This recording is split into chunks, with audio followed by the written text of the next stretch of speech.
Hey guys, Mike here from Lunch Money. Wait for the train to go by.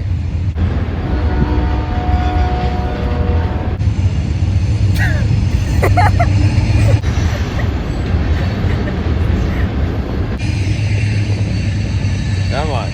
A few moments later.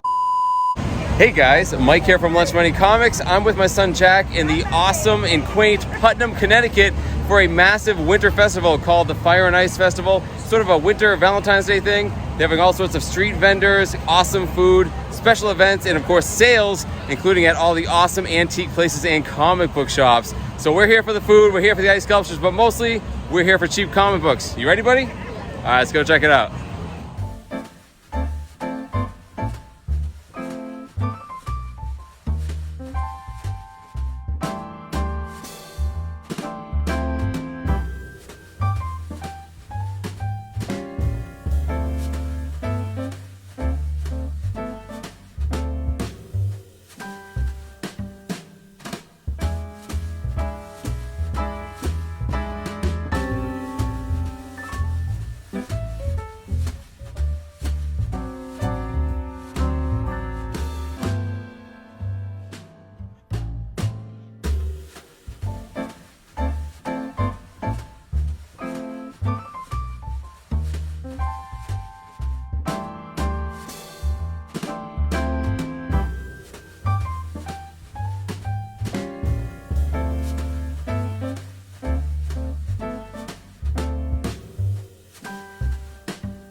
All right, we got a pretty good stack of goodies from Jeremiah's Antiques. They were having a sale of 20% off all of their comic books. And as a matter of fact, the guy who was selling these was there.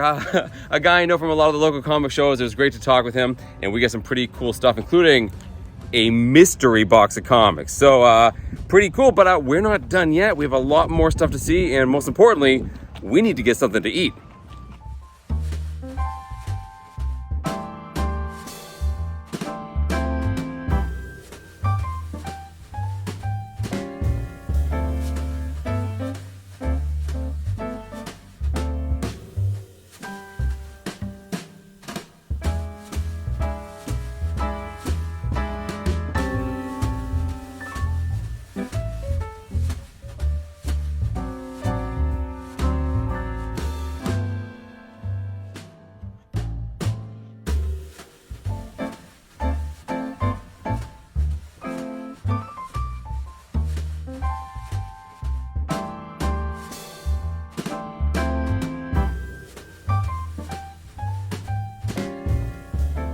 All right, so me and Jack really needed lunch, but of all the places that were here, the smell of barbecue lured us in. They're smoking brisket and pulled pork, and we couldn't say no, so we're waiting for our order right now. I'm excited.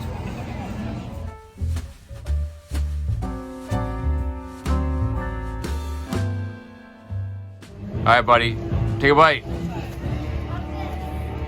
Oh, yeah. How is it? Yeah. I gotta tell you guys, I've had a lot of pulled pork sandwiches in my life. That was easily one of the best I've ever had. Absolutely awesome. What do you think, bud? Amazing. Yeah, it was amazing. Crazy good.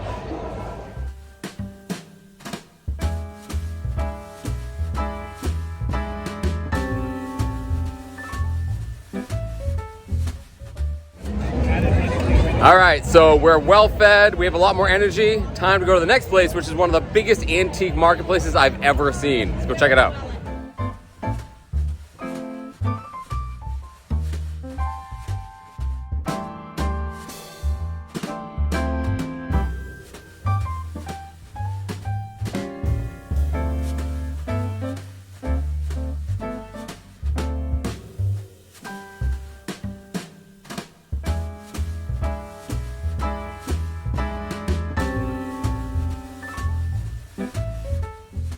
Now, I know for a fact there are comic books in the mezzanine.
So, I don't really know much about this. It is a record of multiple comic books being read. I don't know what it's worth, but $16, 20% off. How can I say no? Worth the visit just to pick this up. Let's keep looking.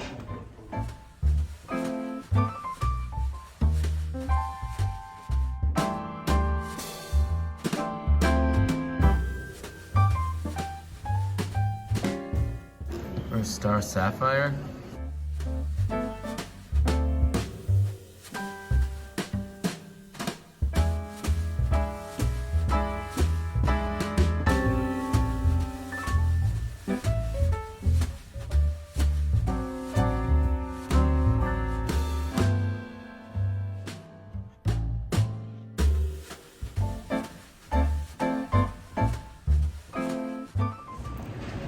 So I've actually looked at the comics in this booth before. There's some really good ones in here, but without a sale going on, they're a little high priced and we don't have enough time to open this up and go through them all. So let's keep looking.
So we got something really cool and unique at that antique store, but we're not quite done because, of course, there's a comic book store downtown as well. Let's go check it out, see if we can find something good.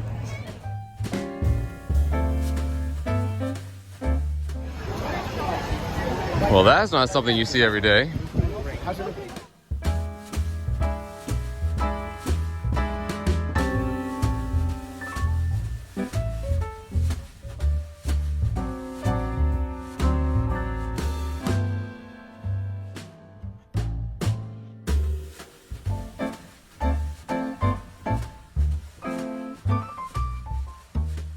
Awesome. They have a comic signing.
So hey guys, we actually have a signing today. We have comic book creators Adam and Makana. You guys are the creators of Punk Taco. Tell us about Punk Taco. Punk Taco is an all-ages graphic novel series that Makana and I created when he was 5 years old. You can see in the book, you zoom in, you can see some of his early illustrations that he did, and I thought they were great ideas, and I fell in love with them, and I wanted to create something with them. So we work together. We write the story, we do the artwork. It's about a space taco and his band that rock out across the universe, spreading peace and love through music. And along the way, they're always getting into some trouble, making some new friends, having all kinds of adventures, trying to do the right thing against impossible odds and help those in need. In 2019, we won the Ringo Award for Best Kids Comic or Graphic Novel. Congrats. We also won Kids Comics Award for Best Sci-Fi and Fantasy Book. So it's been a lot of fun, and we get to create together and do this. And that sounds awesome. I'd like to bond with my son, and I wish we could create comic books together. You can. That's pretty cool. I guess we can. Lunch Money Comics. Yeah, how cool is that, Jack? And Makana's got a sign too. Awesome. Thank you so much. How cool is that? Appreciate it.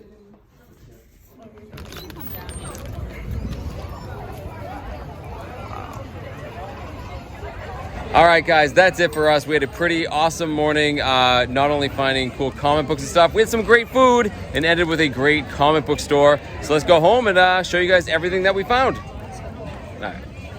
So there you go. That was my day of hunting for comic books in the awesome little town of Putnam, Connecticut. Now, I've done several videos on this town in the past. It's just a delightful place full of shops and restaurants and brew pubs, and of course, plenty of places to hunt for cheap comic books. But this was no ordinary day. You guys saw in the footage, it was a special winter festival. They had all sorts of cool events going on, ice sculptures, and great food. And of course, they had sales for some of these comic books. And me and Jack went to 3 different places and got comic books or comic-related things at every single one of them. And although these are great and I can't wait to show them to you, clearly the biggest prize of the day for me was spending quality time with my son. I always say it's great to hunt for comic books with a buddy. It's even better when it's your little buddy. So before I show you guys what we found, you know the drill. If you like this sort of stuff and you want to support the channel, head on down, like, comment, and subscribe. It really does help. And you can also follow me on Instagram under Lunch Money Comics IG. So the first place we went to was called Jeremiah's Antiques, and it was actually sort of the impetus for us going down there in the first place, because Jeremiah's Antiques also functions as the brick and mortar establishment of a pretty big comic book dealer here in the Northeast called J&S Collectibles. They had posted on Instagram that they were having a 20% off sale during the entire festival. So the sale plus, all the events going on was more than enough reason for me and Jack to go down there. They always have fantastic comic books. You guys saw in the footage. It's actually really, really cool. Interesting thing happened while I was in there, though. The owner of J&S Collectibles actually came in. He was down there enjoying the festival as well. We had a great conversation. Jack actually filmed an interview I did with him, but we had some serious issues with the sounds. Well, sort of just kind of intercut some footage from that interview. But we had a great time just talking with him. And of course, I got some pretty great books at an awesome price. So let's start with this one. This is a reader book for me. This is What If number 41 from 1992, and this is What If the Avengers Had Fought Galactus. So clearly this is a what if scenario where instead of the Fantastic Four going up against Galactus and Silver Surfer during the famous storyline, The Coming of Galactus, this is what if the Avengers went up against them. I did read this as soon as I got home, guys. It's pretty cool. It actually ends in a battle between Galactus and the Watcher, who decides to intervene. Although there's several other mini what if stories in here, kind of silly ones. One of them actually is what if Keith Richards of the Rolling Stones led the Fantastic Four instead of Reed Richards. Silly, but still a fun read. I used to love these what if books when I was a kid. This is one of my favorite titles to collect. I hadn't actually owned this one, so I was happy to pick it up. I love the Coming of Galactus storyline, so pretty cool. You see here it was $5, so I got it for $4. Thought it was a pretty good deal. Next up, we have this. This is The Avengers number 267 from 1986. Story by Roger Stern, art by John Buscema, and this is the first appearance of the Council of Kangs, which is basically the multiversal Kangs in their own kind of team, really, trying to conquer the multiverse. This was a 3-book storyline, 267 through 269. I have this book. The reason I got another copy is that I have a couple of extra copies of the other 2 books in the story. Figured I'd end up with a whole other set. I don't know, I could trade it or give it away. Pretty good deal for $8 with the discount. Had to get another copy. Thought it was pretty cool. This one's actually quite interesting. So this is Captain Marvel number 1 from 2012.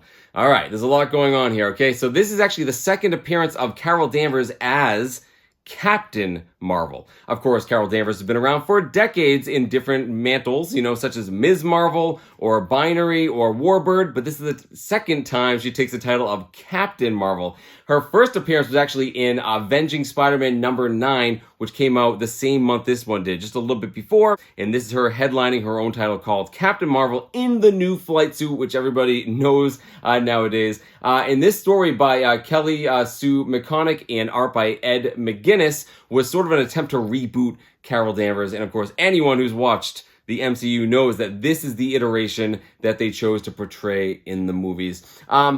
I think this is a really cool cover. I've always liked this book. It does have some key significance, but the biggest reason I wanted to get it was my daughter loves Captain Marvel. She absolutely loves her. She thinks she's super cool, and I thought this book would be fantastic for her.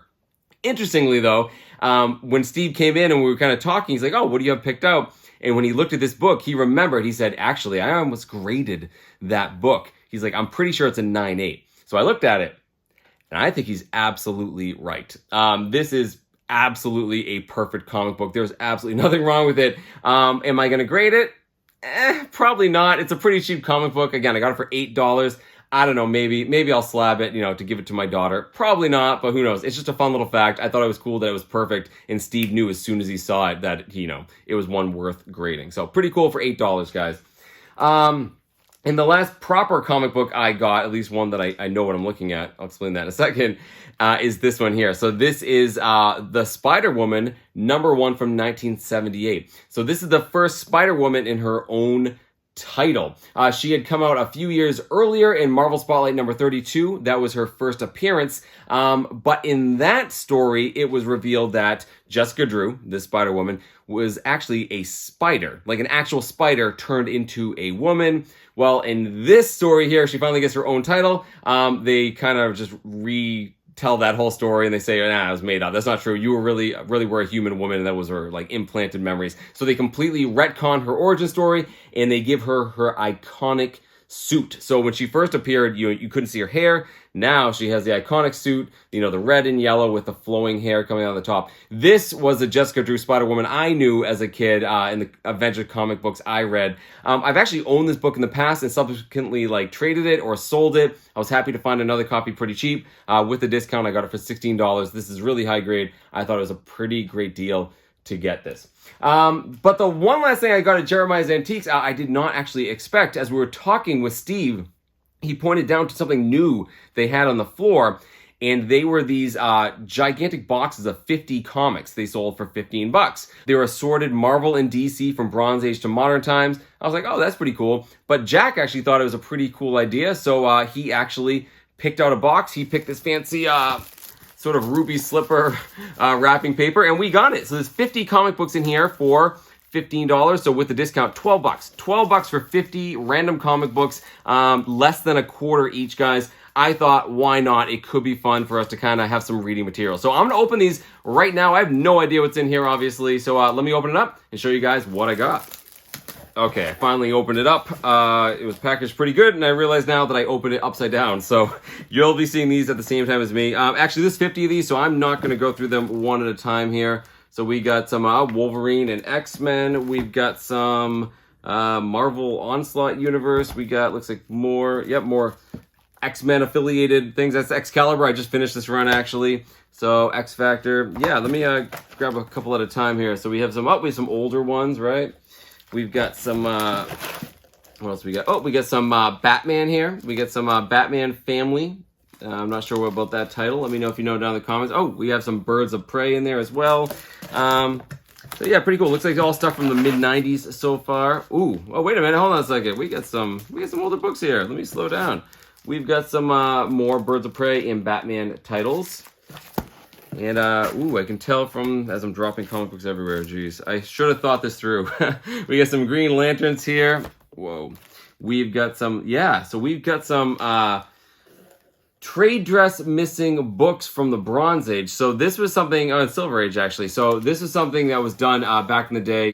It was kind of a way for, like, comic book companies to sell overstock back. So if they said they didn't sell any comic books, they could basically rip the top off and sell it back to the publisher. But a way to get around it, they would just, you know, have people read them and then return them and you can rip them off. So whatever. So pretty cool. We have some coverless ones. Oh, we got some Wonder Woman. I don't know what number this one is. Still interesting, guys. Some Felix the Cat, maybe. Daffy Duck. What else we got? We've got some, we got some more X-Men. We got some JLA. We got some more Batman. So all sorts of goodies in there. Yeah, so this is really all over the place in terms of randomness. And what do we have at the top here? All right, we got Superman, some Deathlock, and yeah, Cable, Superman again, and a classic car. I love this cover of the Psylocke and Ravanchi along with a Spiral. Pretty cool there. So yeah, guys, that's always fun to do a kind of a mystery box. You don't know what you're going to get. You end up with some titles that you normally wouldn't pick up. We definitely have some new reading material, and I know Jack's going to be excited to see exactly what was in the box that he picked. So the second place we went was a gigantic antiques marketplace. You guys saw in the footage, it's like literally 4 stories of consignment booths full of everything you could possibly want. And you guys saw there were lots of glass cases, including some full of comic books. I've actually gone through a lot of those nicer comic books in the past. The problem is, you guys saw they're behind the glass, you have to get someone to unlock it, and even then, there's no like tables nearby. You have to take all the comic books out and put them down on like a jewelry case and go through them. And when I've done it in the past, on a slow day, I felt like I was kind of inconveniencing them. I was sort of in the way and didn't have enough time to really go through those comics. And on this day, because of the festival, it was absolutely packed in there. I knew there was no way I was going to be able to give due diligence to any of those nicer books. But that's okay, because I knew up on the mezzanine, way up on the 4th floor, there were tons of dollar books. However, way up in that mezzanine, I did find something comic book related I absolutely had to get. And it was this. So this is songs and stories about the Justice League of America. Yeah, they're basically read stories, comic books, I'm guessing, as well as a couple of songs for The Flash, Wonder Woman, Aquaman, Plastic Man, and Metamorpho. Also a really cool back cover here with Wonder Woman. It was published in 1975. Yeah, the record is still in there. How cool is that? So I said, hey, I'm going to get this and I'm going to play it when I get home.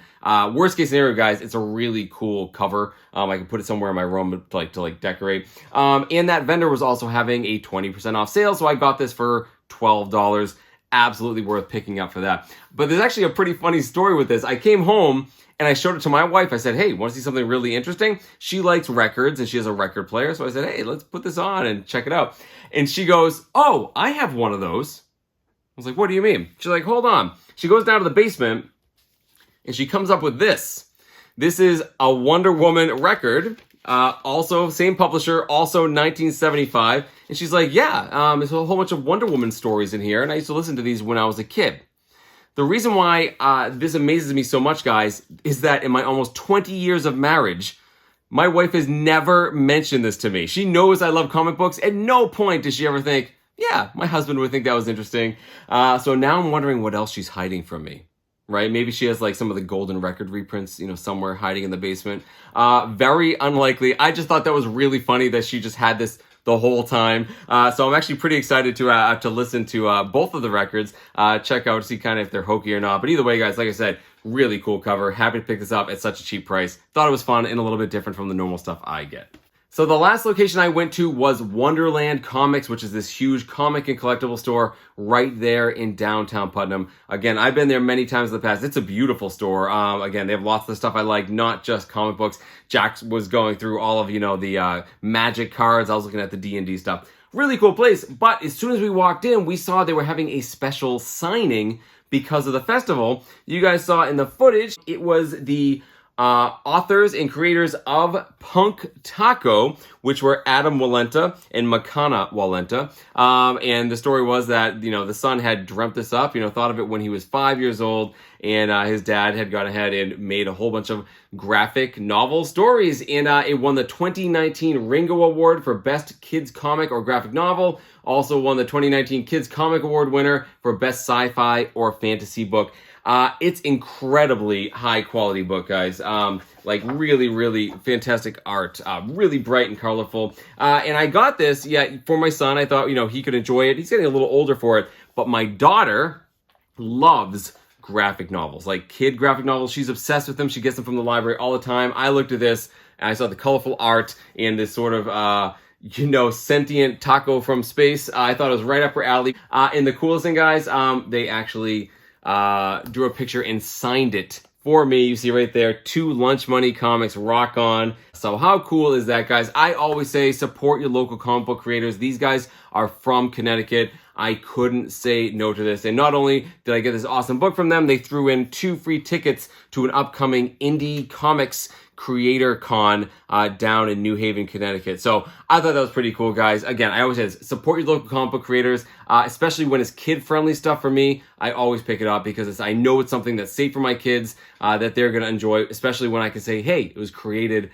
by a fellow kid as well. So a huge thank you to Adam and Makana for selling this to me. And it was great meeting you guys. Absolutely. I said I'd give you guys a plug. I absolutely am. If any of you guys are interested in the other work that they've done, including the other volumes of Punk Taco, I will put some links down in the description to all their socials. Definitely check them out, guys. The art and the story is pretty fantastic. So there you go, guys. Head on down to the comments and let me know what you think of all the footage you saw. Let me know what you think of the town, the festival, and of course, which of my pickups you like the best. Was it one of these 4 comics I got in that first antique store? Maybe it was the box of comics. 50 comics for $12. Do you think that was a good deal? I don't know exactly what was in here, but I'm pretty excited to go digging and see exactly what I got.